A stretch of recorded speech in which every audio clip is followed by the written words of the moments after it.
আমায় বিয়ে করবে অর্জুন দা? অন্যার এমন প্রশ্নে রীতিমতো বিষম খেল অর্জুন। অথচ সামনের কিশোরী একেবারেই নির্বিকার, নির্লিপ্ত। মুখে শরবতের চুমুকটা মাত্রই নিয়েছিল সে, সাথে সাথে তা ফু করে বেরিয়ে গেল অর্জুনের, যে পড়ল ঠিক অন্যার মুখে। বিষমের ঠেলায় কাশি উঠল, মাথায় 3-4 বার থাপ্পড় মারল। অথচ অন্যা তাতে খুব একটা প্রতিক্রিয়া দেখালো না। নির্লিপ্ত চিত্রে মুখখানা মুছে ফেল। অর্জুন কাশতে কাশতে বলল, মাথাটা কি গেছে নাকি? বিয়ে করবে কিনা তাই বলো, এত প্রশ্নের কি? বয়স কত তোর? এবার অন্না আঙ্গুল গুনল, অনেক ভেবে চিনতে বলল। 15 বছর 8 মাস 3 দিন। অর্জুন কিছু সময় নির্বাক রইল। স্নেহও অকেজো লাগছে। এই মেয়েটা পাগল জানা ছিল, কিন্তু এতটা উন্মাদ সেই প্রমাণ আজ পাচ্ছে। নিজেকে শান্ত করলো অর্জুন, দীর্ঘশ্বাস ফেল বেশ খানিকবার। এরপর আবার চাইল অন্যার উৎসুক মুখবিবরের দিকে। দৃষ্টি তির্যক হলো। অনেক চিন্তা করে মুখ খেঁচিয়ে প্রশ্ন ছুড়ল, তা এই মতি ভ্রম কেন? মা বলেছে এবার পরীক্ষায় খারাপ করলে বিয়ে দিয়ে দিবে। অনেক ভাবলাম মায়ের কষ্ট করার কি দরকার, বিয়েটা আমিই করে নিই। এই পড়াশোনা আমার আর ভালো লাগে না বুঝলে, কিন্তু ভালো পাত্রও দরকার। তুমি দেখতে খারাপ না, পড়ুয়াও বটে। তোমাকে বিয়ে করলে হেমুলেনে আলাদা ডাট হবে। তাই ঠিক করলাম তোমাকেই বিয়ে করব। কি বলো, বিয়েটা করেই ফেলি? করবে আমাকে বিয়ে? এবার 32খানা দাঁত বের করলো অর্ণা। তার হাসি যেন ধরছে না মুখে। অর্জুনের মুখ আরও খিচিয়ে গেল। রিডি করতে করতে বলল, কানের নিচে যখন শটান করে পড়বে না, সোজা হয়ে যাবি। তখন এই বিয়ের ভাবনা জানালা দিয়ে পালাবে, বুঝলি? অর্জুনের রুদ্র বাক্যে হেলদোল হলো না অর্ণার। দীর্ঘশ্বাস ফেল, ঠোঁট উল্টালো, অতঃপর হতাশ গলায় বলল, বিয়ে করবে না বললে হয়? এত ভনিতার কি আছে বাপু? আমিও মরে যাচ্ছি না তোমাকে বিয়ে করতে। শুধু দয়া হয়েছিল, ভেবেছিলাম সারা জীবন বিয়ে ছাড়া তার ছেঁড়া কাঙাল হয়ে ঘুরবে, তাই একটু দয়া করেই দেই এই বেচারার উপর। তাই তোমাকে বিয়ের প্রস্তাব দিয়েছি। শোনো অর্জুনদা, আমার ঠেকায় পড়েনি তোমার মতো হোদল কুতকুতকে বিয়ে করতে। অর্ণার কথাই বেকুব বনে চেয়ে রইল অর্জুন। মস্তিষ্ক এবার সম্পূর্ণ বন্ধ হয়ে গেছে। মুখখানা হা হলো। বলে কি এই 2 আঙ্গুলের মেয়ে? সে মানে অর্জুন সারা জীবন তার ছেঁড়া কাঙ্গাল হয়ে ঘুরবে? এই মেয়ে কিনা তাকে দয়া করছে? ভাষাহীন হয়ে চেয়ে রইল অর্জুন। অন্না দীর্ঘশ্বাস ফেল। তার বিয়ের ভাবনায় জল ঢালা হয়েছে, তাই তাকে আবার ওই পড়াশোনার জীবনে ফিরতে হবে। কি জ্বালা! অর্জুন এখনও 15 বছরের কিশোরীর দিকে চেয়ে আছে। কে জানতো এই 15 বছরের মেয়েই 4 বছর পর তার সর্বস্ব হবে। অতীতের কথা মনে পড়তেই হেসে উঠল অর্জুন। অর্ণা তখন ঘর গুছাচ্ছে। বিয়ের আজ 3 মাস হতে চলো। সেই পাকা অস্থিমজ্জার জ্বালানো কিশোরী এখন পাক্কা গৃহিণী বনেছে। অর্জুন মুগ্ধ নয়নে তাকে দেখে আর ভাবে কতটা মাতাল হলে যে কিশোরী একসময় তার মাথায় উঠে নৃত্য করত, তাকে এখন চোখে হারায় অর্জুন। অর্ণা ঘর পরিষ্কার করতে করতে বলল, শোনো, আজকে বাজার করতে হবে। মা বলেছে উনি ইলিশের পাতুরি রাঁধবেন। আচ্ছা, তুই আমাকে আর অর্জুনদা বলিস না কেন? অর্জুনের প্রশ্নে তার দিকে চাইল। মিষ্টি হেসে বলল, বরকে দা বলতে যাবো কেন? আগে দাদার বন্ধু ছিলে তাই সম্মান দিতাম, এখন তো সম্মানের বালাই নেই। তাহলে বলছিস তুই আমাকে সম্মান দেওয়া ছেড়ে দিয়েছিস? জি আজ্ঞে। অবিলম্বে হাসি প্রসারিত করে উত্তর দিল অর্ণা। এবার উঠে দাঁড়ালো অর্জুন। অর্ণা বুঝল এবার আর নিস্তার নেই তার। সেও কম যায় না। অর্জুন কাছে আসার পূর্বেই এক ছুটে বেরিয়ে গেল ঘর থেকে। যাবার সময় বলল, চন্দার থেকে বাজারের ব্যাগ নিয়ে নিও। পালাচ্ছিস পালা, বাগে পেলে কিন্তু ছাড় হবে না বলে দিচ্ছি। সেগুড়ে বালি। বলেই বুড়ো আঙ্গুল দেখেই পালালো অর্ণা। অর্জুন হাসল। এখন আর মেয়েটির পাগলামিতে রাগ আসে না, বিরক্ত আসে না, কারণ সে জানে তার শিউলিটা এমনই। আজ শেষ টার্মের রেজাল্ট দিবে নিখিলের। তার যে আর তর সইছে না। রেজাল্ট দিয়ে দিলেই কেল্লা ফতে। একটা চাকরির ইন্টারভিউ দেওয়া শেষ। এখন কেবল সৌদামিনীর বাসের প্রস্তাব নিয়ে যাবার অপেক্ষা। বহু উল্লাসে নিখিলবাবু দাঁড়ালেন নোটিশ বোর্ডের সম্মুখে। সাথে সাথেই হাসি খসে গেল। বিশাল বড় একটা মোটা অক্ষরের নিজের নামের পাশে 2টো সাবজেক্ট ফেল ঝুলছে। গ্র্যাজুয়েশন না হলে তো চাকরি হবে না। সৌদামিনীর বাবাও মেয়ে দিবে না। এখন কি হবে তার গন্তব্য? এরই মাঝেই সৌদামিনীর ফোন এলো তার ফোনে। অনেক সময় নিয়ে ফোনটি ধরল নিখিল।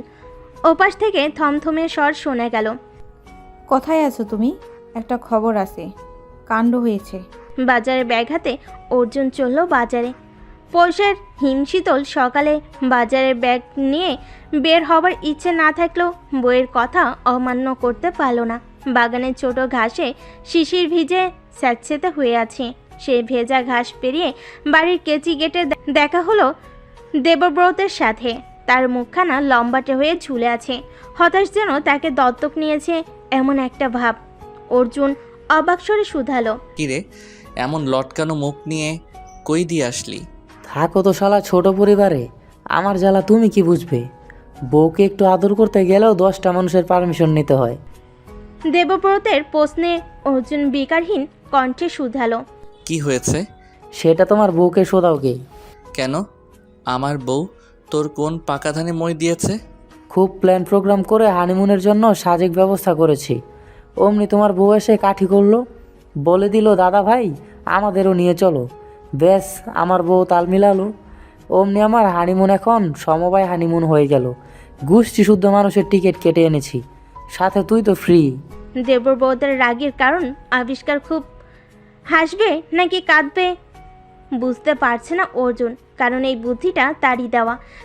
দেবব্রত তো জানে না এই সমবায় হানিমুন অতি শীঘ্রই হিমুলের হানিমুনে পরিণত হচ্ছে, কারণ রবিন ভাই বলেছেন যাব যখন সবাই একসাথে ঘুরে আসা যাক, হানিমুন করার জন্য তো বয়স পড়ে আছে। অর্জুন কিছুটা সান্ত্বনা দিয়ে বলল, থাক থাক আর মুখ ঝুলাস নে। বউকে আদর করবি তো আমি ব্যবস্থা করে দিব। আমার বউকে 10টার পর আর ঘর থেকে বের হতে দিব না। আর আমার মা কাকিমা? তাদের বুড়ো হাড় এমনি পাহাড়ে উঠলে 10টায় ঝিমিয়ে যাবে, তুই চিন্তা নিস না। বলা সোজা, যাও না তুমি হানিমুনে, আমিও পঙ্গপাল নিয়ে হাজির হব, দেখবে কেমন লাগে। বলেই হনহন করে দ্রুত পা চালিয়ে ভেতরে চলে গেল দেবব্রত। অর্জুন দীর্ঘশ্বাস পেল। যুব সমাজের ভরসা নেই, সত্যি হাজির হতে পারে। চায়ের কেতলির সরু নলা দিয়ে কুণ্ডলি পাকিয়ে ধোয়া বের হচ্ছে, দাউ দাউ করে জ্বলছে উনুন। সেই উনুনের তাপে হাত শিখছে যুব সমাজ। মোটা শালেও শীত মানছে না, যুব হাড্ডিও যেন শীতের প্রকোপে কাঁপছে। এরই মাঝে ধপ করে এসে বসলো নিখিল, তার মুখ ঝুলে আছে। সেইটা দেখে যুব সমাজের আটজোড়া চোখ তার উপর নিবদ্ধ হলো। শামীম গরম চায়ের কাপে ঠোঁট ছুঁয়ে বলল, কিরে খেস খাইছোস কেন? আমার মনে হয় আর বিয়ে করা হবে না শামীম ভাই। নিখিলের বিষণ্ণ উদাসীন কণ্ঠ সাথে সাথেই সবার হাত থামিয়ে দিল। রতন ভাই উকি দিল, কান্তার খাড়া। অর্জুন উদ্বিগ্ন স্বরে বলে উঠল, কি হয়েছে? আমার অনার্সের রেজাল্ট দিছে, 2টো সাবজেক্ট ফেল। হাই হাই এখন এখন হাই হাই বলার সময় আসেনি। রেজাল্টের মাঝেই ধামিনীর ফোন, জরুরি তলব, বিশেষ ঘটনা। আমি ভাবলাম বিয়েটির কোনো ব্যাপার কি না। বিয়ে ঠিক হলো নাকি? হাই হাই এখন দাঁড়া, তুই টেনশন নিস না। সিদ্ধার্থের সাথে ছবিটা আছে, পাত্রপক্ষকে পাঠিয়ে দিব যে সিদ্ধার্থকে পেটাবে। না না, এটা হাই হাই না। তাহলে উৎসুক জনতা নিখিলের উত্তরের অপেক্ষায়। নিখিল হতাশ গলায় বলল, আমাদের কলেজের পার্ট টাইম শিক্ষিকা হিসেবে ধামিনীর চাকরি হয়ে গেছে। প্রেমিকাকে এখন থেকে আমার দিদিমণি বলতে হবে। এখন বলো হাই হাই এখন। নিখিলের কথায় অট্টহাসির দমক পড়ল। শামীম তো বলে হাসলো, আগে তো এমনিই শাসনে রাখতো, এখন সুযোগ পেলেই বলবে। যাও বাইরে কান ধরে দাঁড়াও। দেব কোনো মতে হাসি চাপিয়ে বলল, তোর জন্য আসলেই কষ্ট লাগছে। 5টা হয়ে গেলে দিদিমণি বলতে হতো না। তা জানিয়েছিস যে 2টো বিষয়ে ঝুলে গিয়েছিস? সেখানেই তো কবি নীরব। ও এত আনন্দিত ছিল যে বলতেই পারিনি। তা এই নিয়ে কবার ছুললি? 2বার। মুখ ঝুলিয়ে উত্তর দিল নিখিল। অর্জুন স্বাভাবিক স্বরে নেই বলল, বেশি না, আর আর কয়েকবার। তারপরই তুমি হবে জীবন্ত আদু ভাই। সবাইকে বলবি আমার বউ এখানের ম্যাডাম। মজা করো না অর্জুন দা, ব্যর্থ প্রেমিকের অভিশাপ লাগবে। কিন্তু যুব সমাজের মজা যেন থামল না। এরই মধ্যে এসে বসলেন যুব সমাজ প্রধান রবিন ভাই। তার অবস্থা আরও শোচনীয়। উস্কো খুস্কো চুল, স্ত্রীহীন কুচকানো শার্ট, ভেতরের মোটা হাতের গেঞ্জিটাও উল্টো পড়েছে। চোখ লাল। নির্ঘুম রাত কাটায় কি? মুখখানা কেমন বসা বসা, চিন্তিত বিমর্ষ মুখবিবর জানান দিচ্ছে কেস জন্ডিস। অর্জুন রয়ে শয়ে শুধালো। রবিন ভাই, আমি একটা কঠিন সিদ্ধান্ত নিয়েছি। থমথমে গম্ভীর স্বরে জানালো রবিন। সবাই মুখ চাওয়াচাই শুরু করলো। গম্ভীর রবিন ভাই বেশ ক্ষতিকারক। দেবব্রত গলা খাকারি দিয়ে শুধালো। কি? সকলের উৎকণ্ঠার সমাপ্তি হলো, কিন্তু পরিবেশ একেবারে থমকে গেল। তখন রবিন ভাই বললেন, আমি তানির সাথে সম্পর্কটার ইতি টানবো। রবিন ভাইয়ের কথাটা বজ্রঘাতের মতো আলোড়ন তৈরি করলো যুব সমাজের মাঝে। মুহূর্তের মাঝেই শ্বাসরুদ্ধকর নিস্তব্ধতা ঘিরল চায়ের দোকানে। প্রতিটি মানুষের কৌতূহলী নয়ন রবিন ভাইকে ঘিরে, অথচ রবিন ভাই বিকারহীন। তিনি স্থির চিত্তে বসে আছেন, তার কণ্ঠ বেশ শান্ত। রতন ভাইয়ের হাত থেকে চামচ পড়ে গেল। এই ঝঙ্কার ছিল নিস্তব্ধতা। অর্জুন উৎকণ্ঠিত হয়ে শুধালো। পাগল হয়ে গেছে নাকি? এই ভীমরতি জাগলো কেন এই বয়সে? রবিন ভাই শান্ত স্বরে রতন ভাইকে বললেন, এক গ্লাস গরম দুধ দাও তো রতন ভাই, হালকা চিনি দিও, আর একটা ক্রিম রোল দাও, দুপুরে খাওয়া হয়নি। দেবব্রত বিরক্ত হলো, অধৈর্য হয়ে শুধালো। তুমি এখন ক্রিম রোল ঠুসবে? আগে বলো একটু আগের কথাটার মানে কি? এবার শান্ত দৃষ্টিতে চাইলেন রবিন ভাই। খুব শান্ত তার চাহনি। খুব ধীরে সুস্থে বলেন, আমি এই প্রেমিক প্রেমিকার সম্পর্কটা আর টানবো না। প্রেমিক জীবনটা একগুঁয়ে হয়ে গেছে, কেমন শীতের বিমর্ষ দুপুরের মতো। তাই আমি কঠিন সিদ্ধান্ত নিয়েছি, এই প্রেমিক জীবনের ইতি টানবো। রতন ভাইয়ের হাত থেকে আবার চামচ পড়ে গেল। রবিন ভাই তাতে বিরক্ত বোধ নিয়ে শুধালেন, আজ এত চামচ ফেলছো কেন রতন ভাই? একটু ভালো করে ধরো জিনিসগুলো। আর তুমি যে মাথায় বোম ফেলছো তার বেলায় তার এই সিদ্ধান্তের কারণ কি? নিখিলের ক্ষিপ্ত প্রশ্নের উত্তরটা রবিন ভাই সাথে সাথেই দিলেন না। আগে একটু সময় নিয়ে ক্রিম রোলটা খেলেন, এরপর ফু দিয়ে দিয়ে গরম দুধটুকু খেলেন, এরপর মুখ মুছলেন টিস্যু দিয়ে। এদিকে যুব সমাজের ক্ষুদ্র চাহনি তাতে নিবদ্ধ। শামীম, দেবব্রত, অর্জুন, প্রতীক, নিখিলের শানিত প্রশ্ন এবং দৃষ্টি সবই উপেক্ষা করল রবিন ভাই। তারপর শান্ত চিত্রে বলল, আমি ত্যক্ত বিরক্ত। তানি প্রেমিকা হবার যোগ্য নয়, তাই আমি সম্পর্কটার ইতি টানবো। এটা কি কোনো রচনা যে ইতি টানবে? সমস্যা হতেই পারে, তাই বলে তুমি তানিয়া আপুকে ছেড়ে দিবে? এটা তো তোমার থেকে আশা করিনি রবিন ভাই। নিখিলের উত্তেজিত হওয়া যথার্থ। যুব সমাজও বেশ উত্তেজিত। রবিন ভাই এবং তানি আপুর সম্পর্কটা আজকের নয়, বছর গড়িয়েছে। রবিন ভাইও এর সম্পর্কে কখনোই হেলাফেলা করেনি, বরং সে তানি আপুর জন্য একরকম উন্মাদ। তাহলে আজ কি হলো? এমন উদ্ভট আচরণ মোটে কাম্য না কারোর। প্রশ্নের উত্তরস্বরূপ মাথায় রবিন ভাই থমথমে কণ্ঠে বলেন, তোমার প্রেমিকা যদি এমন উদাসীন হতো, তুমি বুঝতে আরও গুরুত্ব না পাওয়ার যন্ত্রণা। একটা মানুষের কাছ থেকে উত্তর পাওয়ার জন্য রাত রাত জেগে থাকা, তার একটু দেখা পাওয়ার জন্য তৃষ্ণার্ত হয়ে থাকা, যে কতটা অসহায়হীন তুমি তা জানো না নিখিল। আর আমি বলছি না আমি তাকে ছেড়ে দিব, শুধু সম্পর্কটায় বিরক্ত এসে গেছে। প্রেম ব্যতীত আমাদের আরও একটা সম্পর্ক আছে, বলে যাইস না। কিন্তু তাই বলে আমার সিদ্ধান্ত ফাইনাল। যুব সমাজ মুখ চাওচাই করলো। এখানে ঠিক কী বলা উচিত তাদের জানা নেই, তবে এটুকু নিশ্চিত হিমুলেনের ঝড় আসতে চলেছে। রবিন ভাই কথা বাড়ালেন না। দুধের টাকা খাতায় তুলতে বলেন রতন ভাইকে। তারপর ক্লান্ত পায়ে বেরিয়ে গেলেন। অর্জুন দেবব্রতকে ফিসফিসিয়ে বলল, টিকিটগুলো ফেরত দেবার ব্যবস্থা কর। আর হচ্ছে তোর হানিমুন। সে কি জানি না ভেবেছ? এজেন্ট এখন টাকা ফেরত দিলে হয়। দেবব্রত মিয়ে যাওয়া স্বরে উত্তর দিল। শীতের প্রকোপ বেড়েছে, চায়ের স্বাদ বিষাদ লাগছে। নিখিলের বিষণ্ণ মন আরও মিয়ে গেল। হেলে দুলে নিজ ঘরে প্রবেশ করতেই দেব মুখ ভচকালো। তার বিছানায় তার বউ আর বোন পেঁয়াজু খাচ্ছে আর গল্প করছে। দেবব্রত দীর্ঘশ্বাস ফেল। এতকাল চাইতো তার বউ এবং বোনের সম্পর্কটা যেন ভালো হয়, কিন্তু ননদ বৌদি বান্ধবী হলে যে তারই মহাজালা, সেটার ক্রস চেক ইন করা হয়নি। দরজায় হেলান দিয়ে বোনের উদ্দেশ্যে বলল, বাড়ি যাবি না তুই? অন্না একবার বিরক্তি নিয়ে তার দিকে চাইল। পরক্ষণেই আবার কৃষ্ণার সাথে গল্পে মজল। আজকের বিষয়বস্তু হলো সাজেকে কি জামা গুছাবে। ননদ বৌদি একটা জামা বানিয়েছে একই রকম, সেটা পরে তারা পাহাড় উঠবে। দেবব্রত পাতা না পেয়ে আবার বলল, সারাক্ষণ আমার বউয়ের কি এত গুজুর গুজুর ফুসুর ফুসুর তোর? বিয়ে হয়েছে, একটু বরের সেবা টেবা কর গিয়ে। বোন দুটো আমার শুকিয়ে সেগুন কাঠ হয়ে যাচ্ছে বউয়ের যত্ন না পেয়ে। সাগর থেকে 1 চামচ জল তুললে সাগর শুকায় না দাদা। তোমার বন্ধু হলো আস্ত মহাসাগর, কি ভার!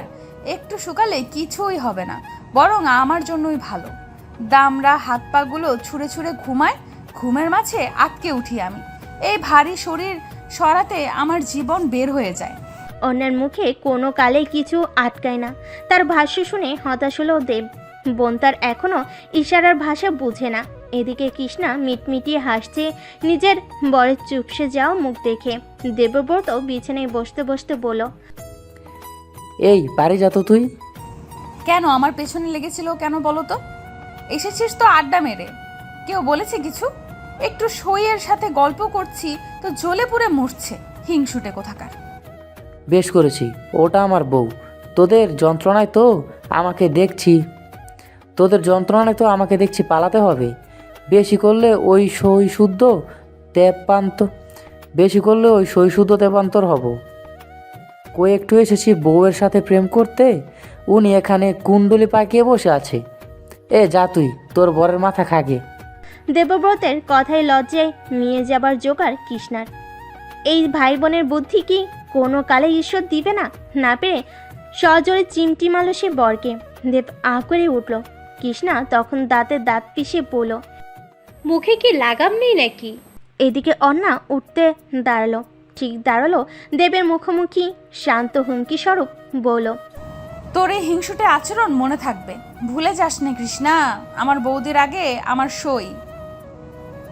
যাই না সাজেক, তোর বউকে তুই যদি 1 বিন্দুও পাস আমার নাম বদলে দিস। সে ঘুরে বালি, কারণ সাজেক যাওয়া ক্যান্সেল। দেবব্রতের কথাটা শুনতেই কপালে প্রগাঢ় ভাঁজ পড়ল অর্ণার। অবাক স্বরে শুধালো, কেন? রবিন ভাইয়ের মাথা খারাপ হয়েছে, বুড়ো বয়সের ন্যাকামি।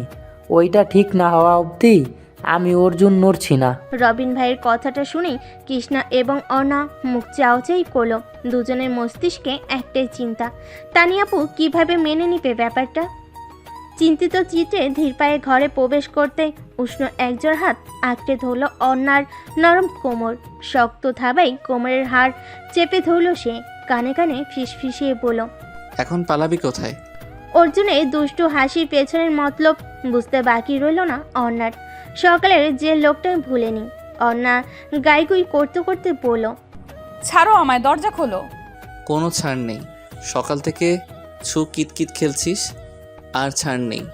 বলে পা দিয়ে দরজাটা আটকে দিল। নিজের বউকে কোলে তুলে নিল অবিলম্বে। বিছানায় শুয়ে শত চুমুতে ভরিয়ে দিল মুখ বিবট। শ্যাম রমণী পুরুষের স্পর্শে কেঁপে উঠছে ক্ষণে ক্ষণে। শীত দ্বারা বেয়ে নেমে যাচ্ছে শিহরণ। কম্পিত নরম ঠোঁটের পানে এক পলক চাইল অর্জুন। ভেতরে এক অদ্ভুত অগ্নি স্ফুলিঙ্গ জ্বলে উঠল। ধীরে ধীরে তৃষ্ণাত্ম মনে তৃষ্ণা মেটাতে আঁকড়ে ধরল নরম ঠোঁট। পোড়া ঠোঁটের ভাঁজে মোমের মতো বিগলিত হলো অর্ণা। রাতে এখনও অনেক বাকি, অথচ সদ্য বিবাহিত দম্পতি প্রেমের জ্বরে নোঙ্গর তুলল। পাতার ফাঁকে নরম সূর্যকিরণ এসে ঠাঁই নিয়েছে।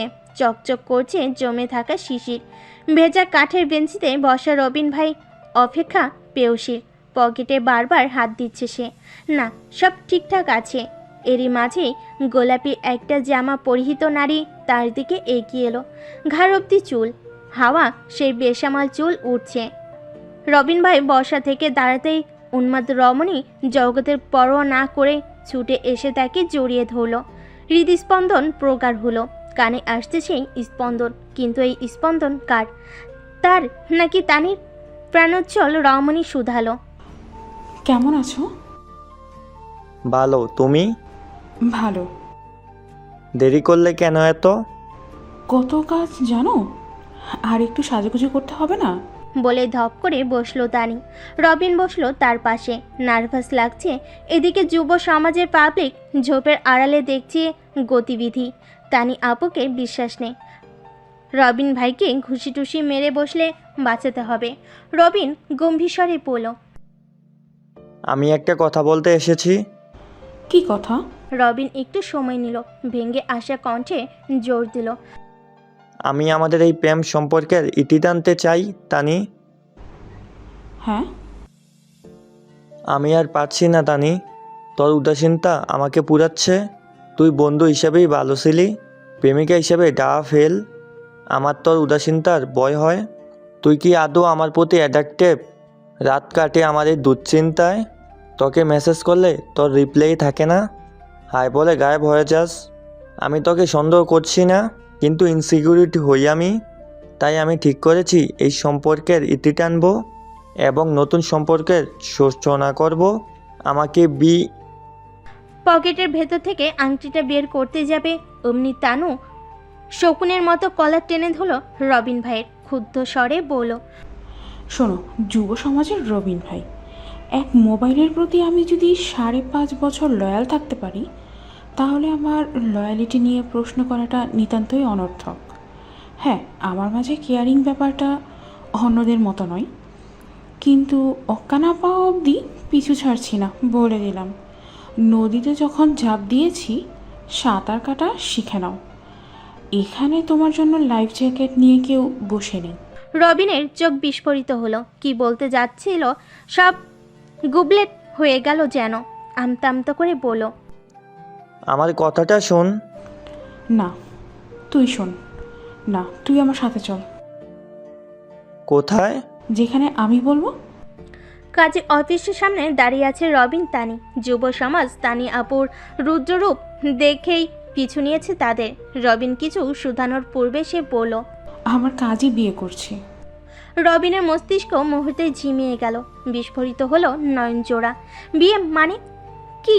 হ্যাঁ, সে বিয়ে করার জন্য প্রস্তুতি নিয়েছিল মনে মনে, তাই তো একটু চমকে দিয়ে প্রপোজও করতে চেয়েছিল। কিন্তু এই মেয়ে তাকে কলা ধরে কাজী অফিস নিয়ে এসেছে, আবার বলে কিনা আজই বিয়ে করবে। রবিন কিছুক্ষণ স্তব্ধ থাকলো, মাথা ঝাঁকলো। তানি মজা করছে, নিশ্চয়ই মজা করছে। যদি না করে তবে? রবিনের হুট করে স্মরণ হলো সে রাতের ঘটনা, যে রাতে হুট করে তানির মেসেজ এসেছিল, আমি তোকে পছন্দ করি। আমি মজা করছি না। তোর উত্তরের জন্য একদিন সময় দিচ্ছি, সময় নিয়ে ভেবে উত্তর দিস। ওই দিন হার্ট অ্যাটাক হতে হতে বেঁচেছিল রবিন। একদিন পুরোই দেউলিয়া বদ্ধ উন্মাদের জীবন কাটিয়েছিল। পরিশেষে নিজের বেস্ট ফ্রেন্ডকেই প্রেমিকা পদে উত্তীর্ণ করেছিল। সেখান থেকেই আজ তাদের প্রেমের সম্পর্ক 2 বছর গড়ালো।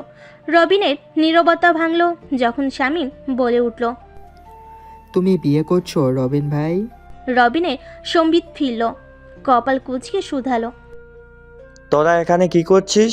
অর্জুন আমতা করে বলল, তানি আপু যেভাবে টেনে তোমাকে রিকশায় তুললো, আসলে ভয় হচ্ছিল তোমার জন্য।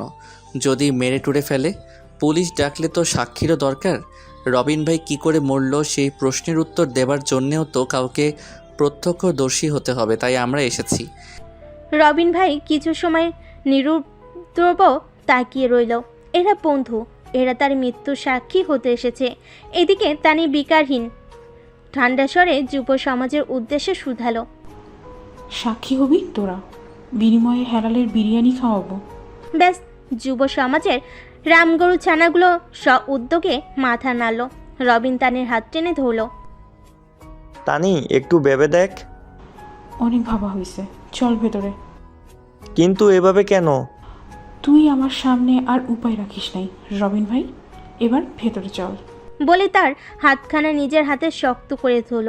তারপর হনহন করে হাঁটা শুরু করলো। যুব সমাজ এখনও ভ্রান্ত দৃষ্টিতে চেয়ে আছে। মাথায় কিছু ঢুকছে না তাদের। মনে হচ্ছে খুব উত্তেজনাপূর্ণ কোনো সিনেমা দেখছে, যেখানে প্রথম কোনো ছেলেকে একটি মেয়ে জোর করে বিয়ে করছে। মধ্যাহ্নের সূচনা, ঝিমুনি দেওয়া ক্লান্ত এই সময়টিতে রেজিস্টার অফিসে মাছি মারার লোকটিও নেই। এই হাড় কাঁপানো শীতে একটু রোদ পোহাতে পিয়নেরা বারান্দায় লুডো খেলছে। এদিকে কাজী সাহেব গদি চেয়ারে বসে হাই তুলছেন, ঘড়ি দেখছেন একটু পরপর। দুপুর 12:25 বাজে। এখন নামাজ পড়েই বাড়ির পথে রওনা দিবেন। আজকে কেউ বিয়ে করতে আসবে না, তাই খেয়ে একটা খাদহীন ঘুম দিবেন আর বিকেলে আসবেন না। কিন্তু ভাবনাটা টেকসই হলো না বেশি সময়। তড়িৎ গতিতে অফিসে প্রবেশ করলো তানি। টেবিলে হাত দিয়ে শব্দ করলো। কাজী সাহেব নড়েচড়ে উঠলেন, বিদ্ধ চোখে চশমাটা পরে বললেন, কি চাই মা? আমরা এখানে বিয়ে করতে এসেছি।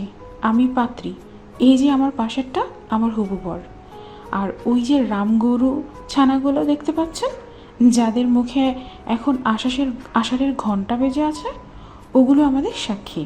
তানির কথাই লোকটা হতভম্বের মতো কিছু সময় তাকিয়ে রইল। রবিনকে উদ্দেশ্য করে বলল, তুমি রাজ্যে এই বিয়েতে বাবা? রবিন অপ্রস্তুত হাসল। তানির সাথে সাথে তার দিকে শীতল দৃষ্টিতে চাইল।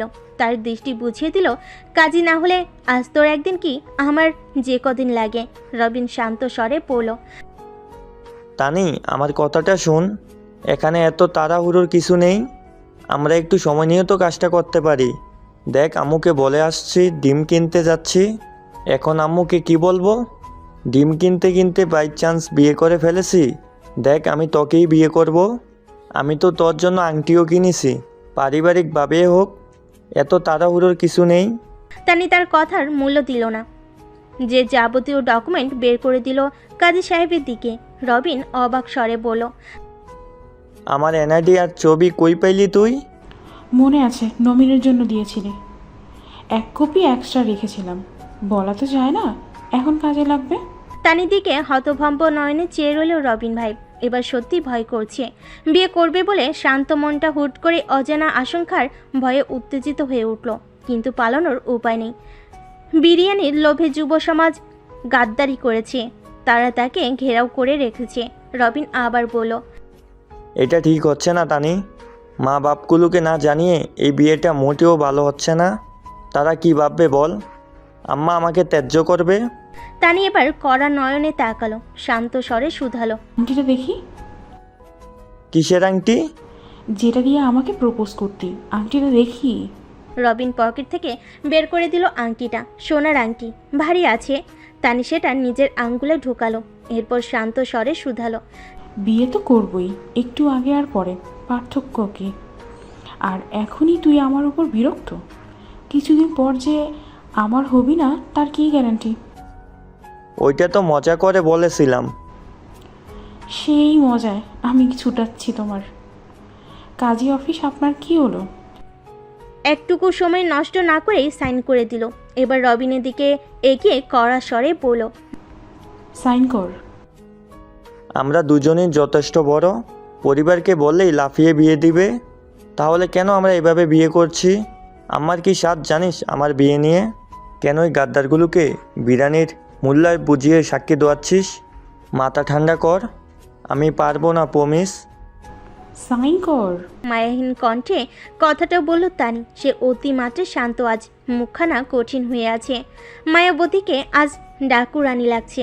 রবিন ভাই এবার আকুতি ভরা স্বরে বলল, আম্মাকে একটা ফোন করি, বলি দোকানে ডিম নাই, আসতে দেরি হবে। আমাকে ভালোবাসিস রবিন? তানির হঠাৎ প্রশ্নে কিছুটা থমকে গেল রবিন ভাই। যুব সমাজ মুখ চাওচাই করলো।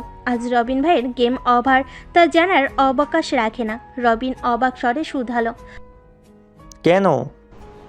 আমাকে ভালোবাসিস? যদি হ্যাঁ হয় তুই সাইন করবি, আর যদি না হয় আমি আর কখনো তোর সামনে আসবো না। প্রেমিকার দাবি না, বন্ধুত্বের দাবিটুকুও ছেড়ে দেব।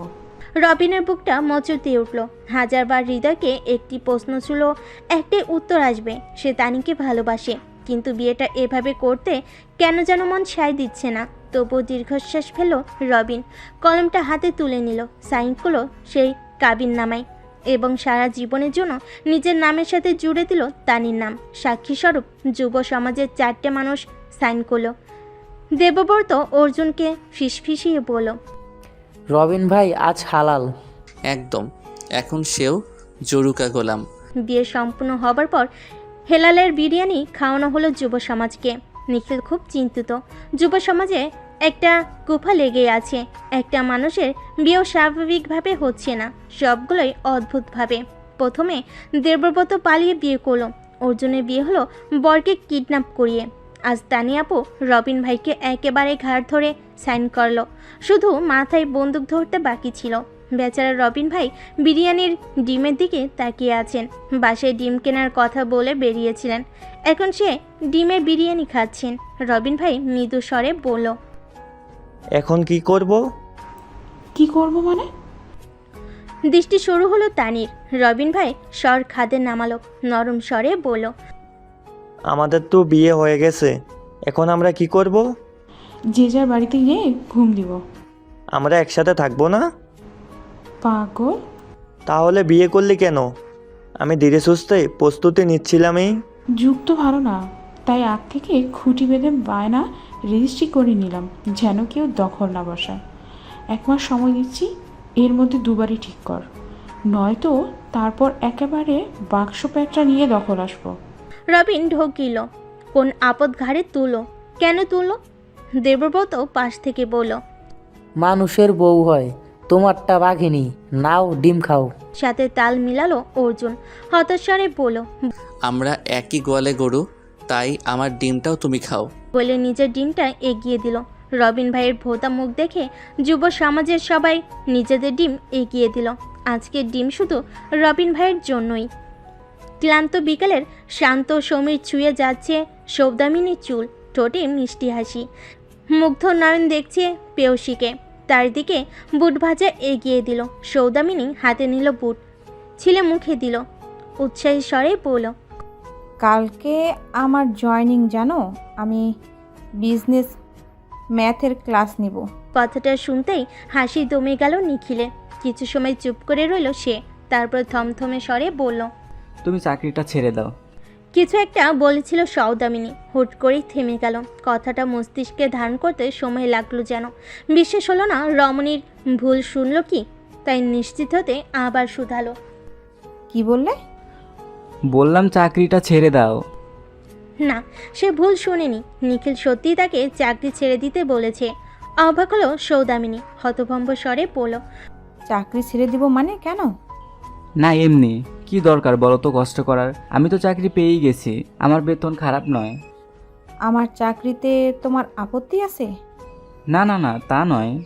তাহলে সমস্যা কোথায়? আচ্ছা একটা চাকরি তো। না, এটা শুধু চাকরি নয় নিখিল, এটা আমার নিজের যোগ্যতায় পাওয়া একটা অর্জন। সৌদামিনীর গলা ভারী হলো, ঠোঁট কাঁপছে, চোখ টলমল করছে। নিখিল এক পলক তার দিকে তাকিয়ে দৃষ্টি সরিয়ে ফেল, যা আরও আহত করলো সৌদামিনীকে। অভিমানী স্বরে বলল, তুমি জানো আমাকে প্রতিনিয়ত কি কি সম্মুখীন হতে হচ্ছে, অন্তত চাকরির ওসিলাতে একটু। আমি পারবো না নিজের প্রেমিককে ম্যাডাম বলতে। কি বলবো? ওই যে মেয়েটা বিজনেস ম্যাথ বোঝাচ্ছে, সে আমার প্রেমিকা। তুমি পারবে পরিচয় দিতে আমাকে? এক নিঃশ্বাসে কথাটা বলল নিখিল, তাকে অস্থির লাগলো।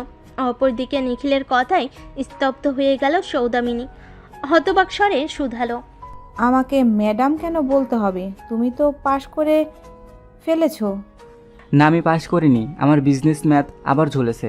আমি পারবো না ধামিনী তোমাকে জি ম্যাডাম হ্যাঁ ম্যাডাম করতে। তুমি আমায় মিথ্যা বলছো? তোমার থেকে আমি এটা কখনো আশা করিনি নিখিল। কেন মিথ্যা বলছো আমায়? নিখিল মিথ্যা বলেছে তাকে। ব্যাপারটা একেবারেই হজম হলো না সৌদামিনীর। ঈর্ষাত রাগ হলো, খানিকটা কষ্ট পেল সে। এদিকে সৌদামিনীর প্রশ্নে বিরক্ত হলো নিখিল। একে রেজাল্টের জন্য কম ক্যাসেল হয়নি, চাকরিটাও যেতে যেতে আটকেছে। তাই যখন দামিনী তাকে জেরা করতে শুরু করলো, নিজেকে শান্ত রাখতে পারল না নিখিল। রেগে উঠল চট করে, ক্রোধ মিশ্রিত স্বরে বলল, উপায় কি? মাথা খারাপ করে দিচ্ছিলে তুমি। আমি জানি আমাদের বয়সের পার্থক্য আছে, কিন্তু এইভাবে প্রেশার দিলে আমার কাছে উপায় কি?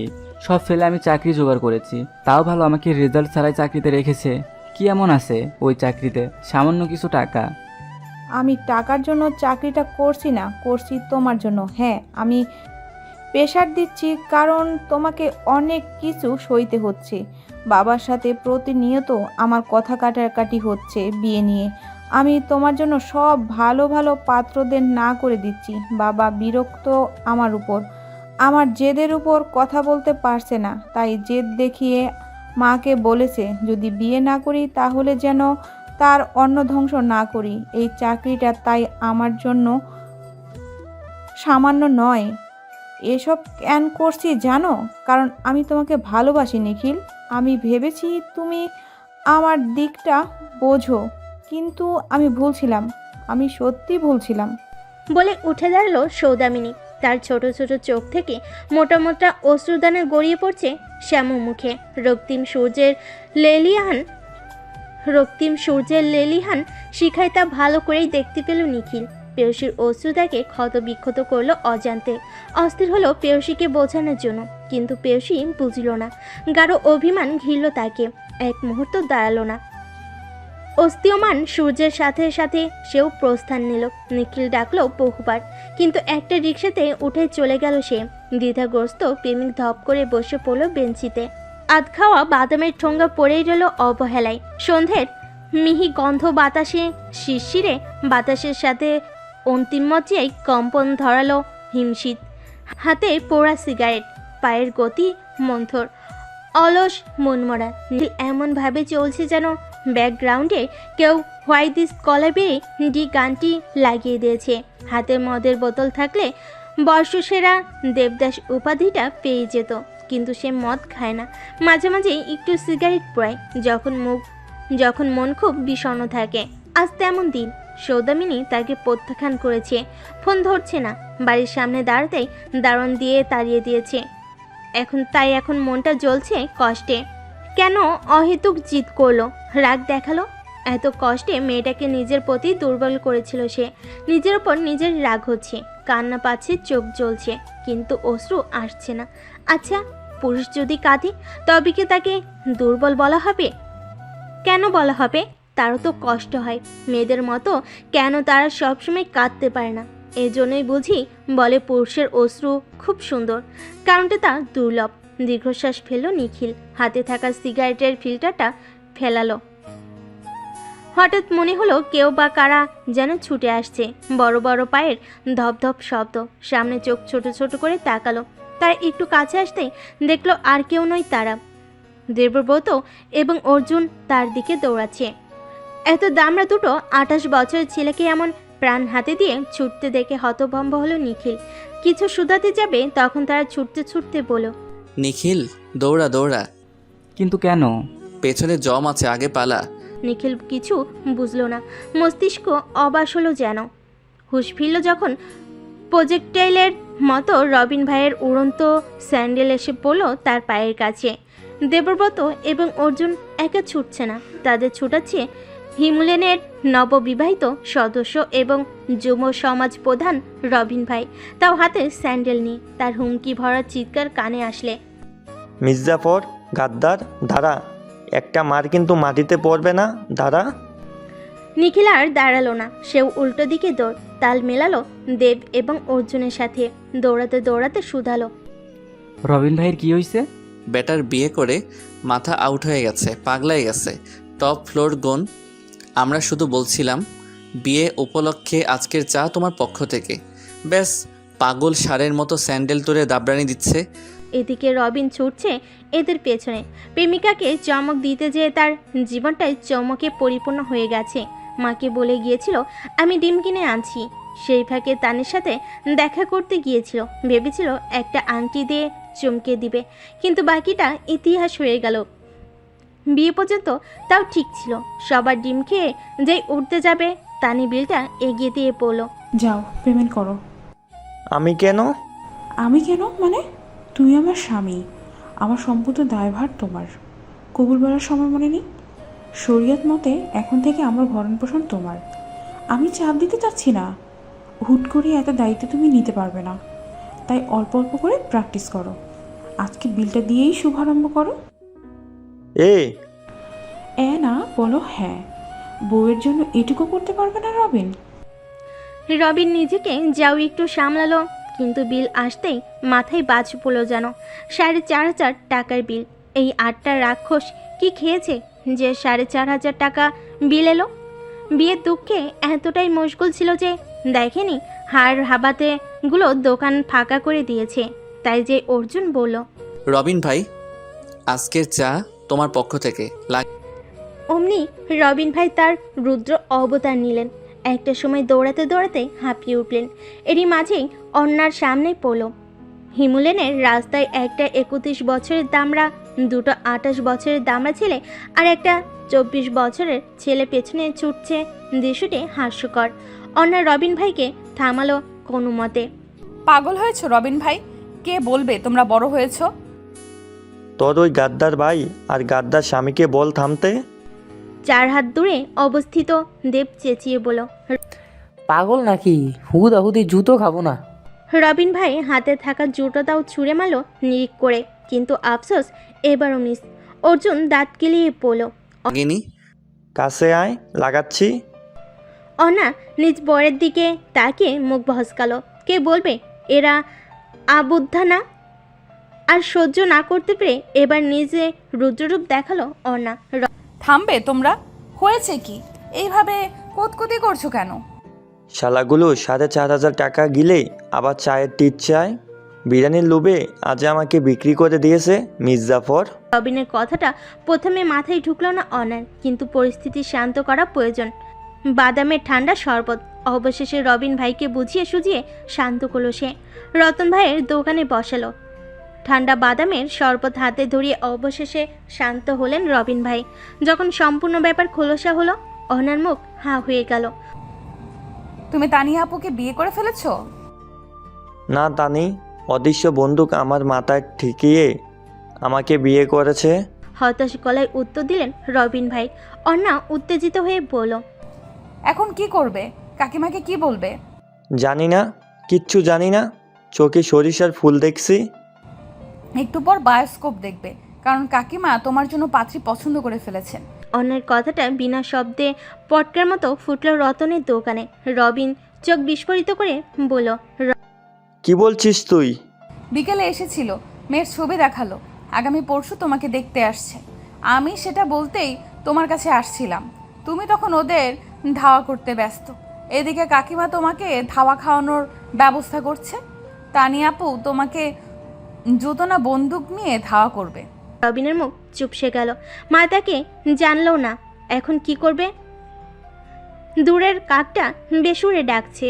নির্ঘুম টকটকে চোখজোড়া নিষ্প্রভ দৃষ্টিতে দেখছে কাকটির দিকে। হিম ঠান্ডায়ও শীত লাগছে না, অনুভূতিহীন হয়ে গেছে যেন রবিন। সকাল সকাল ডিম কিনতে বেরিয়েছে সে, গতকাল ডিমটা কিনাই হলো না। অন্যের কাছ থেকে খবর পেয়ে ছুটল মায়ের কাছে। মা অলস ভঙ্গিতে বলল, হ্যাঁ, মেয়ে পক্ষ আসছে। আমাকে জানাওনি কেন? তোকে জানিয়ে কি হবে? যার বিয়ে তাকে জানিয়ে কি হবে? এমন কথা শুনে তাজ্জব বনল রবিন। মাতাকে সম্পূর্ণ উপেক্ষা করে বলল, ডিম নেই, যা ডিম কিনে আনতো। ফলে সেই ডিমে আটকে গেল সে। মতিন মামা ডিম দিতে দিতে বলল, শুনছনি, হিমুলেনে নতুন ভাড়াইতে আসছে, শামিমদের বাড়ি। এত বিবিসি চ্যানেলের মতো খবর কিভাবে পাও তুমি? চোখ কান খোলা রাখো, তুমিও পাবা। কথাটা শেষ হতে না হতেই চক্ষু কপালে উঠল রবিনের। কারণ শামিমদের বাড়ির নিচে যে ট্রাকটি দাঁড়িয়েছে তার পাশেই তার বউ দাঁড়িয়ে আছে। এরই মাঝে মতিন মামা বলে উঠলেন, ওই যে মাইয়াডা, ওরাই ভাড়াই নিচ্ছে। অতিমাত্রায় বিস্ময়কর ঘটনা ঘটলে মানুষ স্তব্ধ হয়ে যায়, মস্তিষ্ক শূন্য হয়ে যায়, কানে তালা লাগে, আশেপাশের ব্যস্ত দুনিয়া শুনশান হয়ে যায়, বাতাসের হেলদোলও গায়ে লাগে না। ক্ষণিকের জন্য নিজেকে ধরণীবাসী মনে হয় না। রবিনের অবস্থাটি ঠিক তেমন। তার মনে হচ্ছে মাথাটা খালি ফুটবল হয়ে গেছে, কাজ করছে না। এখনই কেউ এসে লাথি মারবে। সম্বিত ফিরল যখন মতিন মামা পাশ থেকে বলল, বোঝা যায় মেয়েটার অত বয়স। আমি তো ভাবছিলাম কৃষ্ণার বয়সী কিনা, সুন্দর আছে না। আমার ভাইগনা জামিলের সাথে মানাইবে। নিজের বউকে নিজে অন্য কেউ বিয়ের তদবির করছে, ব্যাপারটি মোটেও ভালো লাগলো না রবিন ভাইয়ের। বিরক্ত হলেন, চোখ কুঁচকে ফেলেন, কিন্তু রাগ জাহির করলেন না, কারণ এখন তার থেকে গুরুত্বপূর্ণ কাজ আছে। ডিম না নিয়ে ধপধপ করে হাঁটা দিলেন। মতিন মামা পেছন থেকে ডাক দিলেন, কিন্তু রবিন ভাইয়ের কানে তালা ঝুলছে। তানি কেবল ট্রাকওয়ালার পাওনা মেটালো। জিনিসপত্রের বাক্সগুলো কেবল ভিতরে রাখা হয়েছে, এলোমেলো বিক্ষিপ্ত হয়ে আছে সব কিছু। বাসা বদলানোর একটা বিশাল ঝামেলা বই আর কিছু না। এই ঝামেলা অনেকটা যেচে পড়ে নিয়েছে সে। 20 বছর ধরে বাস করা বাড়িটা ছেড়ে হিমুলেনের ছোট্ট বাসে উঠেছে সে। মায়ের ইচ্ছের বিরুদ্ধে এই কাজটা করেছে। বুক চিরে দীর্ঘশ্বাস বের হলো তানির, তীব্র বিতৃষ্ণা মিশ্রিত একটা দীর্ঘশ্বাস। এরই মাঝেই হাত টেনে 2 বাড়ির মধ্যকার ফাঁকা স্থানে টেনে নিয়ে আসলো তাকে রবিন। ঘটনার আশঙ্কিকতায় হতবাক হলো তানি, কিন্তু তার বিস্ময়কে বুড়ো আঙ্গুল দেখিয়ে রবিন প্রশ্ন ছুড়ল, এখানে কি করছিস তুই? হ্যাঁ, হ্যাঁ না উত্তর দে। সারা দুনিয়ায় এই গলি পেলি তুই বাধা নিতে? আমাকে জানাসনি কেন? সকাল সকাল এই কী সব পিকনিক দিচ্ছিস? রবিনের জেরায় চোখ মুখ কোঁচকালো তানি, ভুরু যুগল একত্রিত করে কড়া স্বরে শুধালো, কেন? ভয়ে গলা শুকিয়ে গেছে? ভয় পাচ্ছিস? আন্টি সরি, আমার শাশুড়ির কাছে আকাম ধরা পড়ে যাবে তাই। কি? কিসের আকাম? আর আমি ভয় পাই না? তাই নাকি? তাহলে চিপাই নিয়ে এসেছিস কেন? হাতটা গলির মধ্যেখানে ধর। কথাটা শেষ করতে করতেই পাড়ার লোকের আনাগোনার শব্দ কানে এলো। সাথে সাথেই হাতখানা ছেড়ে দিল রবিন। তানি তাচ্ছিল ভরে হাসলো, নিচ থেকে দ্রুত ঘুচিয়ে সরে আসলো, ফিসফিসিয়ে বলল, তোর উপর নজরদারি করতে এসেছি। দুনিয়ার অন্য পাড়ার ঘর নিলে তো সেটা হতো না। মনে রাখিস, 1 মাস সময়। এর মধ্যে যদি গতি না করিস তাহলে একেবারে বাক্স প্যাঁচা নিয়ে তোমার বাড়ি। বলেই হনহন করে হাঁটা দিল তানি। রবিন সেখানেই দাঁড়িয়ে রইল, মুখখানা চুপসে গেল নিমিষে। মাঝে তার গলায় খড়া ঝোলানোর বন্দোবস্ত করেই রেখেছে। অবশেষে ডিম হাতে বাড়ি ফিরল রবিন ভাই। তার শুভ্র মুখশ্রী চুপসে পচে আলোর মতো হয়ে আছে। তাকে দেখেই চোখ কুচলালেন রবিনের মা। ডিমগুলো নিতে নিতে বললেন, গোসল কর যা, আজকে অফিস টফিস নেই নাকি? তুমি আগে বলো, আমার বিয়ের তলোয়ারটা কী ভেবে তুমি আমার গলায় ধরেছ? ও মা, তুই না বললি তুই বিয়ে করবি? স্বতঃস্ফূর্তভাবে উত্তর দিলেন রবিনের মা। রবিন বেকুব বনে গেল, হতবাক স্বরে বলল, হ্যাঁ আমি বলছি, কিন্তু এর মানে এই না তুমি পাত্রীদের লাইন দিবা। আমি বলেছি কারণ। এত কারণ শুনতে পারবো না, গোসল করে আয় আগে। আর কালকে চুল কাটবি, কাকের বাসা নিয়ে ঘুরছে। কোন দিন দেখবি কাক ডিম পেড়ে যাবে। আর না জানি কত উকুনে গোষ্ঠীকে ভাড়া দিয়ে রেখেছিস, কিছুদিন পর দেখবি ভাড়াও দিতে শুরু করবে। কথা গড়িও না মা। আমি কথা বলতেই চাচ্ছি না, এই আমার মুখ তালা, আর কোনো কথা বলবো না। বলে ডিম নিয়ে রান্নাঘরে পা বাড়ালেন তিনি। এদিকে শত শত প্রশ্ন করলেও তিনি বিকারহীন। রাগে দুঃখে অবশেষে গোসলেই চলে গেল রবিন ভাই। একদিকে তানি, অন্যদিকে মা। শান্তি কোথাও নেই। কুয়াশার মোটা পারদ, 1 মিটার দূরে কিছু দেখা যাচ্ছে না। হিমধরা শীতল সমীরের মাঝে ষাট লকরের তীব্র পেটানো শব্দ কাঁপাচ্ছে পাড়া। শীত আসতে ব্যাডমিন্টন খেলার ব্যবস্থা করা হয়েছে পাড়ায়। অফিস থেকে ফিরে 9:30 নাগাদ পাড়ার যুব সমাজ মীর জাফরদের দল এসে জড় হয় রবিনদের বাড়ির সামনে ফাঁকা জায়গায়। অবৈধভাবে বিদ্যুতের ব্যবস্থা করেছে প্রতীক। লাইটে টাকা দিয়েছে যুব সমাজ যৌথভাবে। কোর্টের এক পাশে মেয়েরা খেলে, অন্য পাশে যুব সমাজ। একটা প্লাস্টিকের চেয়ারে বসে আছেন রবিন ভাই, হাতে ঠান্ডা বাদামের শরবত। রতন ভাই এখানে চা শরবত সাপ্লাই দিচ্ছে।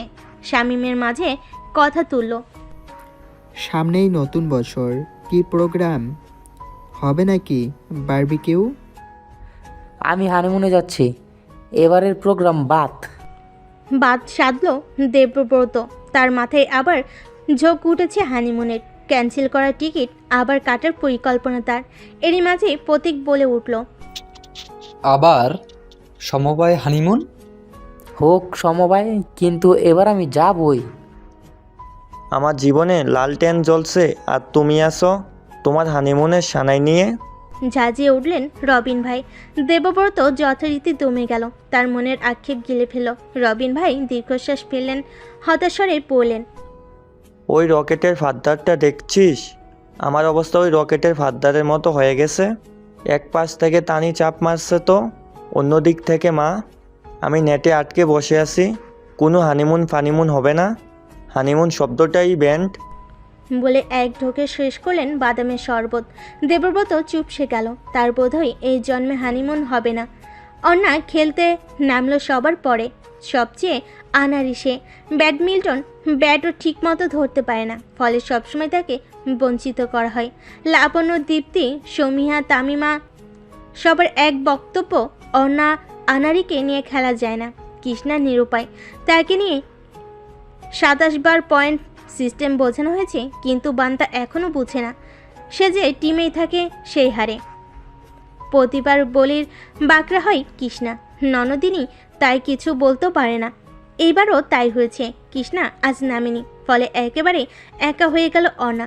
মীর জাফরের দলকে অনুরোধ করলো, কিন্তু তাদের গুইগায়ের অন্ত নেই। অন্যও ঠোঁট উল্টালো। নিজের বইয়ের এমন মোর্ছানো মুখখানা সইতে পারল না পাড়ার সালমান শাহ।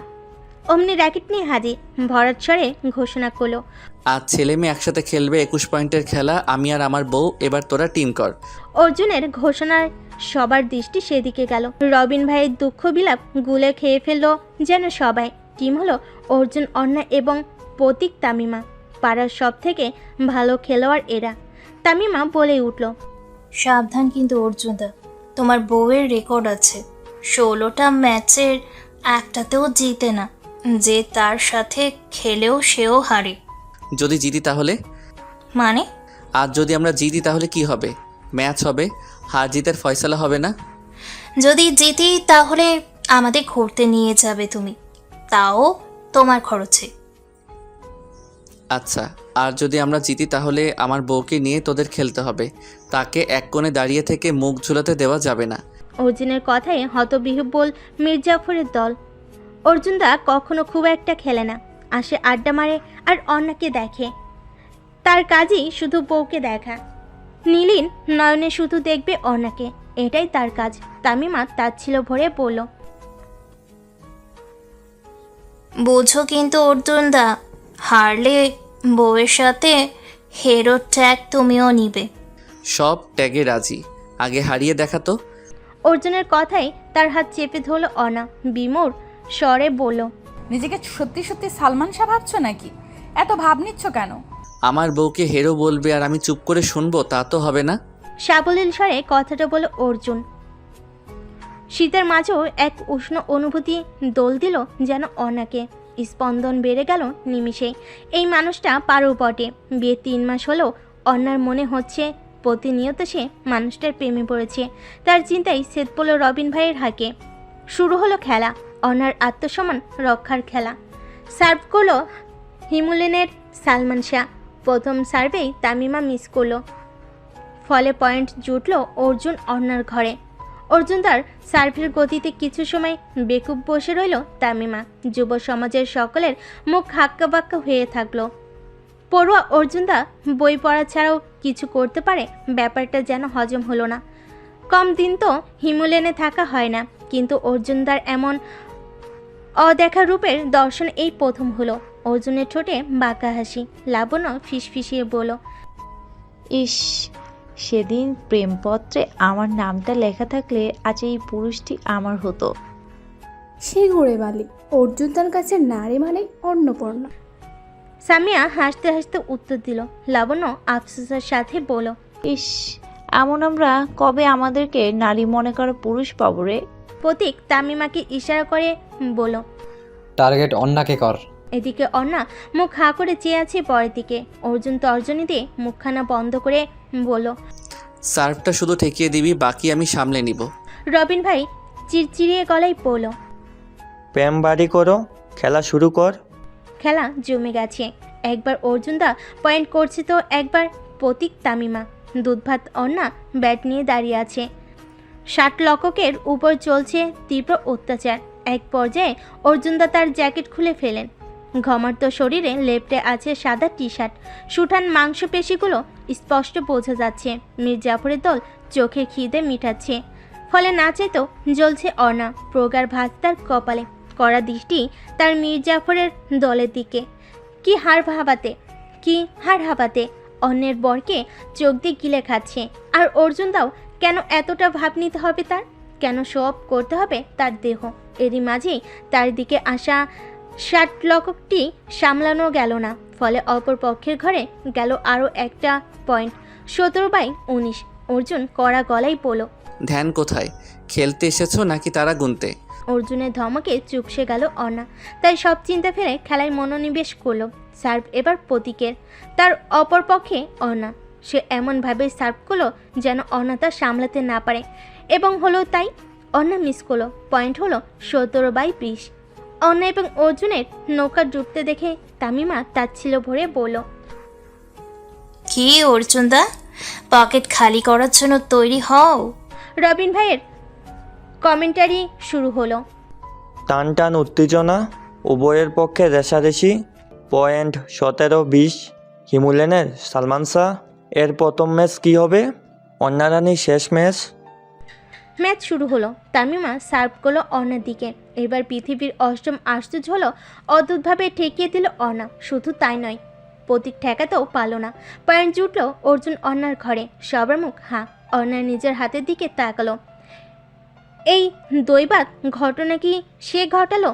সাথে সাথে অর্ণার নামে চেয়ার শুরু হলো। খেলায় মোড় ঘুরল। অর্জুনদার খেলার সামনে টিকতে পারল না তামিমা আর প্রতীক। শেষ দানটা ছিল অর্জুনের। সার্ভ কঠিনভাবে করলো, প্রতীক ঠেকিয়ে দিল। শার্টলককে উঠল তীব্র ঝড়। টাই স্কোর। যার কক পড়বে সে হেরে যাবে সম্মানের খেলা। এক পর্যায়ে শার্টলকটা আসলো অর্ণার দিকে। অর্জুন দৌড়ে আসতে গেলে কিন্তু পারল না সময়ের সাথে। তার আগে চোখ বুজে কয়েকে আঘাত করলো অর্ণা। কক যে পড়লো ঠিক তামিমার কাছে। তামিমা ঠেকেও ফেলেছিল প্রায়, কিন্তু কক নেটেই আটকে গেল। আর সেই সাথে 21/20 জিতে গেল অর্জুন অর্ণা। সবার উল্লাসের অন্ত নেই। অর্জুনের প্রথম ম্যাচে সে জিতে গেল। শুধু জিতলই না, অর্ণার আত্মসম্মানও বাঁচিয়ে দিল। রবিন ভাইয়ের উচ্ছ্বাসিত কণ্ঠ নিস্তব্ধ রজনী ছিল। অবশেষে আমাদের নায়ক বাঁচিয়ে দিল নায়িকার সম্মান। এই সাথে এখন থেকে সবাইকে বিনা অজুহাতে অন্না রানীকে নিয়ে খেলতে হবে। সেই সাথে তার খিল্লি উড়াতে পারবে না। এবং এবং এবং এই জিতের উসিলায় এই 31st স্পন্সর আমাদের অর্জুন ভাইয়া। রবিন ভাইয়ের বক্তব্য উল্লাসের রোল পড়লেও অর্জুন হতভম্ব হলো।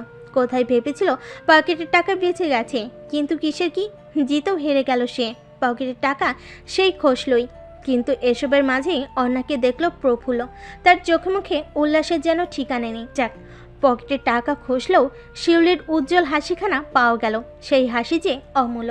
টাকা দিয়ে এই হাসি বিচার করা যায় না। টেবিল ল্যাম্প জ্বলছে। কৃষ্ণার সম্পূর্ণ মনোযোগ বইয়ের পাতায়। কাল পরীক্ষা, কোনো ছাড় নেই পড়াশোনায়। তাই আজ ব্যাডমিন্টন খেলতেও যায়নি। চোখের নিচে গাঢ় কালো পরদ। চুলগুলো অবিন্যস্ত। 2 দিন ধরে চিরুনি দেওয়া হয়নি। তেলচে হয়ে আছে মুখ। প্রতিবার সে প্রথম হয়। শ্বশুরমশাই বেশ গর্ব করেন। সবাইকে বলে বেড়ান, আমার বৌমার রেজাল্ট জানো, এবারও ফার্স্ট। সেই গর্ব অটুট রাখতেই এত খাটুনি। এই 2 বছরের নিজের জায়গাটা বেশ পাকাপাকিভাবেই করেছে কৃষ্ণা। এমনকি শাশুড়ি মার সাথেও সম্পর্কের সমীকরণটাও মিলিয়ে ফেলেছে সে। কিন্তু এসবের মাঝে খরা চলে দেবব্রতের প্রেমের জীবনে। সারা জীবনের কাজ ছেড়ে বাসে আসে প্রশান্তির খোঁজে। কই একটু বউটিকে পাশে বসে প্রেমের 2টো লাইন বকবে, কিন্তু সবই বৃথা। কারণ তার বউয়ের সময় কই। সে হয় রান্না করে, নয় নাস্তা বানায়, নয় পড়াশোনা করে। এমনকি ঘুমোতে যাওয়ার সময়ও কৃষ্ণাকে পাওয়া যায় পড়ার টেবিলে। এতে অবশ্য দেবব্রতের কোনো অভিযোগ নেই, কিন্তু মেজাজটা খারাপ হয় যখন চামে চুমে বউটিকে আলিঙ্গনে নিয়ে প্রেমের 2টো বুলি বলে। অমনি কোথা থেকে হয় কাকিমা, নয় মা, নয় অন্যটা এসে টপকাবে, এসে ছু করে নিয়ে যাবে কৃষ্ণাকে। ফলে হৃদয়টা অপ্রেমে খা করতে থাকে। কিন্তু বোঝার কেউ নেই। বউটাও বুঝে না। সেই প্রেমিকেরও তাকে কাছে পেতে ইচ্ছে করে। ঘুম থেকে উঠলে বউকে পায় না, ঘুমোতে যাবার সময় বউকে পায় না। তাই তো হানিমুনের প্ল্যান করেছিল সে। তাও রবিন ভাইয়ের আন্দোলনে ভেস্তে গেল। যতদিন তানিয়াপা আর তার কোনো হিল্লে না হচ্ছে, কিছুই হবে না। হতাশার বুক চিরে দীর্ঘশ্বাস বের হলো। অলস পায়ে ঘরে প্রবেশ করল দেবব্রত। কৃষ্ণা তখন পড়তে ব্যস্ত, মাথা ঝুলিয়ে ঝুলিয়ে পড়ছে। আজ অর্জুন আর অন্নাকে একত্রে খেলতে দেখে দেবব্রতরও ইচ্ছে করছিল তার বউয়ের সাথে টিম বানিয়ে খেলবে। কিন্তু তার মায়াবতী তো বইয়ে মুখ গুজেছে। দেবব্রত একটু ঝুঁকলো কৃষ্ণার দিকে, চুলে আলতো করে চুমুয়ে খেয়ে বলল, আজও কি আমার বউ পরেই রাত কাটাবে? আর আমার বুকে স্থান পাবে কোলবালিশ? দেবব্রতের প্রেমের ডাক একেবারে কঠিনভাবে দমিয়ে দিল কৃষ্ণা, কড়া স্বরে বলল, মাস্টার মশাই জ্বালিও না, আমি পারছি না, আমার সময় নেই। আমার জন্য কি তোর কখনো সময় আছে? কণ্ঠে বিস্তর অভিমান। কৃষ্ণা মুখ তুলো। দেবব্রতের স্বর গম্ভীর, চোখের ভাষাটা বিচিত্র। কৃষ্ণা হতবাকে শুধালো, এভাবে বলছো কেন? কারণ আমি সবসময় তোর কাছে ফোর্থ সাবজেক্ট, পাস ঠেকাতেই পড়া কেবল। দেবব্রতের কণ্ঠে তীব্র অভিমানের চাপ, চোখজোড়া কঠিন। কৃষ্ণা হতবাক নয়নে চাইল স্বামীর দিকে, কপালে তার প্রগাঢ় ভাঁজ। হতভম্ব স্বরে শুধালো, এমন করছো কেন তুমি? কেমন করছি? ছেলে মানুষই। আমি ছেলে মানুষই করছি। দেবব্রতের কণ্ঠে গাম্ভীর্য এলো, খানিকটা রাগও প্রকাশ পেল তন্নাধ্যে। কৃষ্ণা তার কলম নামালো। নিটল গোল গোল স্বচ্ছ চোখজোড়া কঠিন মুখশ্রীতে আবদ্ধ হলো। দেবব্রত স্থির দৃষ্টিতে চেয়ে আছেন, তার চাহনি আজ ব্যতিক্রম। শানিত সেই দৃষ্টিতে কৃষ্ণার বিস্ময় বাড়ল। তার মাস্টার মশাই তো এমন নয়। বইখানা বন্ধ করে বলল, ছেলে মানুষই ছাড়া আর কি বলবো? তুমি কি জানো না আমার পরীক্ষা চলছে? তাহলে এমন আচরণ কেন করছো? দেবব্রত দীর্ঘশ্বাস ফেলল। একরাশ অব্যক্ত আক্ষেপ ছিল যেন সেই দীর্ঘশ্বাসে। শীতল সমীরের ন্যায় ক্ষান্ত স্বরে বলল, ছেলে মানুষই বটে। তোকে দুদণ্ড কাছে পাওয়া যদি ছেলে মানুষই হয়, তবে আমি এখন ছেলে মানুষ। বলে এক মুহূর্ত অপেক্ষা করল না, হনহন করে ঘর থেকে বেরিয়ে গেল। কৃষ্ণাকে দ্বিতীয়বার প্রশ্ন করার সুযোগ অবধি দিল না সে। বিস্ময় নয়নে তাকিয়ে রইল কৃষ্ণা। তার চেনা মানুষটির অচেনা আচরণ তাকে চিন্তিত করল।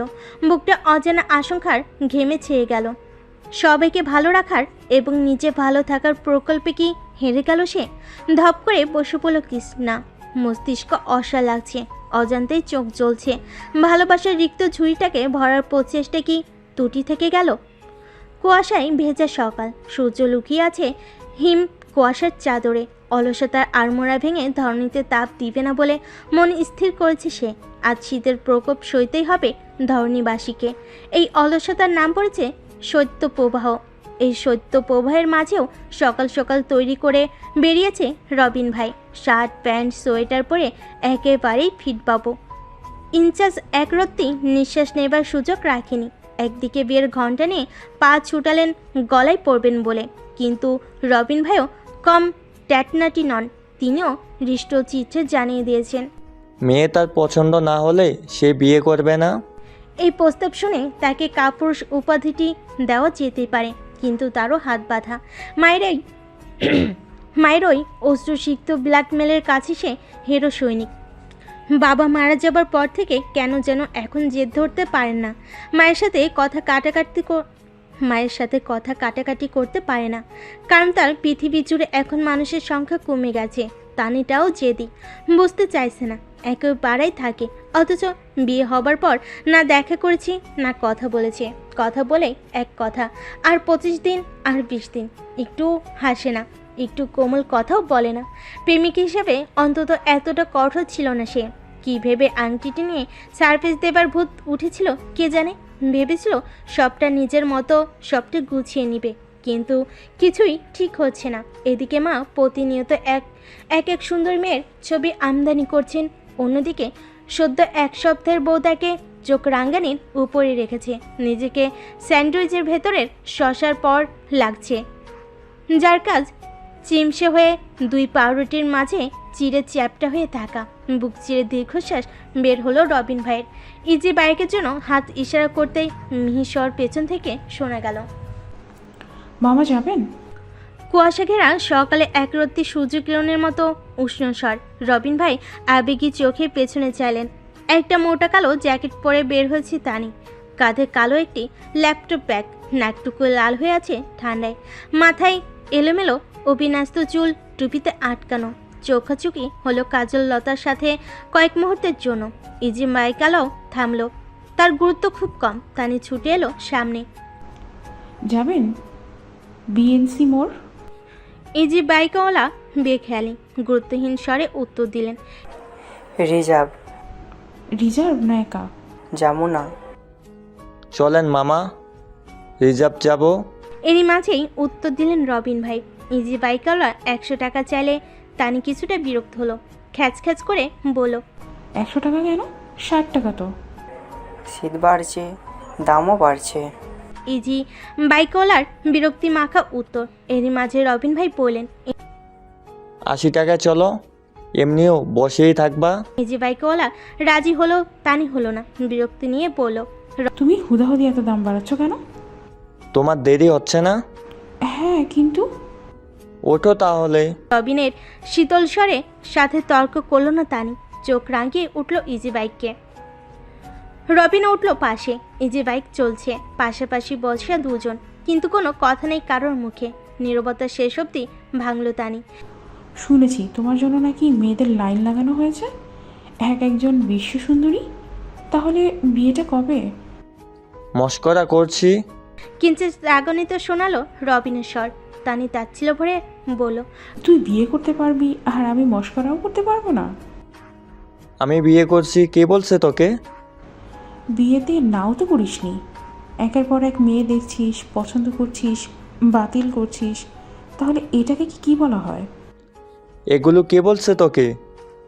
আমার তো চোখ কান আছে। হিমুলেনের যুব সমাজের নেতার বিয়ের জোগাড় যন্ত্র হবে, আর হিমুলেনে থেকে জানতে পারবো না? তা তো হবে না। শুনেছি এবারে মেয়েটি খুব সুন্দর, তা বিয়ে করে নে। কারণ আমার সামনে তো আর কথা বলার সাহস নেই তোর, সব কিছুতেই ফাট্টুগিরি, ভিতুর ডিম কোথাকার। বিয়ে করতে পারে অথচ বাড়ি বলতে পারে না। রবিন অনেক কষ্টে রাগ সংবরণ করেছিল। একেই মায়ের এই মেয়ের আমদানিতে বিরক্তর ওপর থেকে তানি বিদ্রুপ, ফলে নিয়ন্ত্রণ হারল, গজগজ করে বলে উঠল, বেশ, তাহলে তাই করব। খুশি? এই মামা, এখানে রাখো। বলে ইজি বাইক থেকে নেমে গেল রবিন ভাই। চালককে 100 টাকা ধরিয়ে হাঁটা দিল সে। তানি পেছন থেকে ডাকলো বহুবার, কিন্তু ফিরে তাকলো না রবিন ভাই। তানির চোখ টলমল করলো, বুক চিরে বের হলো দীর্ঘশ্বাস। ক্লাস আবার শুরু হয়েছে নিখিলের। কলেজে অনিচ্ছা সত্ত্বেও এলো সে, জানে না কি ক্লাস, শুধু উপস্থিতির মার্কটা পাওয়ার জন্যই আসা। চাকরি থেকে আজ ছুটি নিয়েছে, কিন্তু আজকের মতো তো সবসময় ছুটি পাওয়া যাবে না। নিখিল একটা জুনিয়রের সাথে কথা বলছিল, তাকে 1000 টাকা দিলে উপস্থিতির ব্যাপারটা সামলে নিত। 1000 টাকা একটু বেশি। নিখিল তাকে 800-তে রাজি করিয়েছিল, কিন্তু সমস্যা হচ্ছে আজ সে আসতে পারেনি, তাই বাধ্য হয়ে আজ নিখিলের আসতে হয়েছে। ফর্ম ফিল আপও করতে হবে, তাই একেবারেই আসা। ক্লাসের সামনে যেতেই পুরনো ঝুলে যাওয়া বন্ধুদের সাথে দেখা হলো, ফলে একত্রেই ক্লাসে আসলো, বসলো যে একেবারে শেষ বেঞ্চে। বন্ধুদের একজন বসতে বসতে বলল, এবার ক্লাসগুলো মিস করা যাবে না। শুনেছি নতুন ম্যাডাম মনে হয় ছাড় দিবে না। কথাটা শুনতেই নিখিলের মুখের হাসি মিলিয়ে গেল। সৌদামিনীর কথা মানুষপটে ভেসে উঠল। ঠিক তখনই প্রবেশ করলেন ম্যাডাম। ক্লাসের সবাই দাঁড়ালো, শুধু নিখিল বাদে। তার দৃষ্টি সামনের রমণীর দিকে। নীল শাড়ি পরিহিতা, খোপা করা রমণী, চোখে হালকা কাজল, শ্যাম মুখের সে স্নিগ্ধতায় হৃদয় কাঁপছে ঈর্ষদ। সেই সাথে হাহাকার করলো চাপা ভালোবাসা। নতুন ম্যাডামটি যে আর কেউ না, তারই পেয়সী।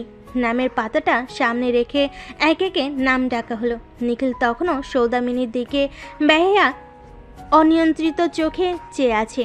ছাপানো রোল 3 বার ডাকলো দামিনী, শেষমেশ কড়া কণ্ঠে শুধালো, রোল 56 নিখিল মল্লিক। ধ্যান ভাঙলো নিখিলের, উঠে দাঁড়িয়ে বলল, প্রেজেন্ট ম্যাম। সৌদামিনী বিস্ফোরিত নয়নে চাইল। কে জানতো প্রেমিক তার নতুন ক্লাসের পুরাতন ছাত্র হবে। নিখিলের কণ্ঠে মলিনতা, সুরে বেদনা। অন্যদিকে রবিন ভাইয়ের চিত্রে বিষাদ মেঘের আনাগোনা। দেবব্রতের পোড়া ঠোঁটের অর্ধ খাওয়া সিগারেটের বিষণ্ণ ধোঁয়া কুণ্ডলিত হচ্ছে সত্যপ্রভায়ের সমীরে। শুধু প্রেমজয়ী অর্জুন মনো, কারণ কথা বলে মার একটাও মাটিতে পড়বে না। অর্জুনের এই থমথমে পরিবেশ ভালো লাগছে না। পালাতে পারলে যেন বাঁচে, কিন্তু পালানোর উপায় নেই। ঠিক তখনই আগমন ঘটল মির্জাফরের দলের সাথে অন্যার। গিটারের সুর থামলো যখন অন্যা শুধালো, বারবিকিউয়ের বাজার কবে করবে? কাল যে 31st।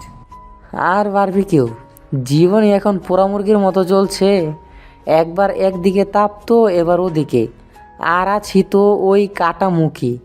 বুড়োরা তো পিকনিকে আসবে না বলেছে, তাই কাল সকালে বাজার করলেই হবে। মিলানস্বর দেবব্রতের। যুব সমাজে আজ বিষাদের ঘন ঘটা। রবিন ভাইয়ের ঘন ঘন দীর্ঘশ্বাস আর নিখিলের বেদনা ভরা গিটারের সুর। এরই মাঝে অন্না বোম ফাটালো। তোমার মাথা, বুড়োরা করবে না কে বলেছে? রবিন ভাইয়ের আম্মা বলেছে সে শুধু থাকবেনই না, রান্নাও করবেন। আর লোক বেড়েছে, কারণ তানিয়া আপা সৌদামিনী দিয়েও বারবিকিউতে আসবে বলেছে।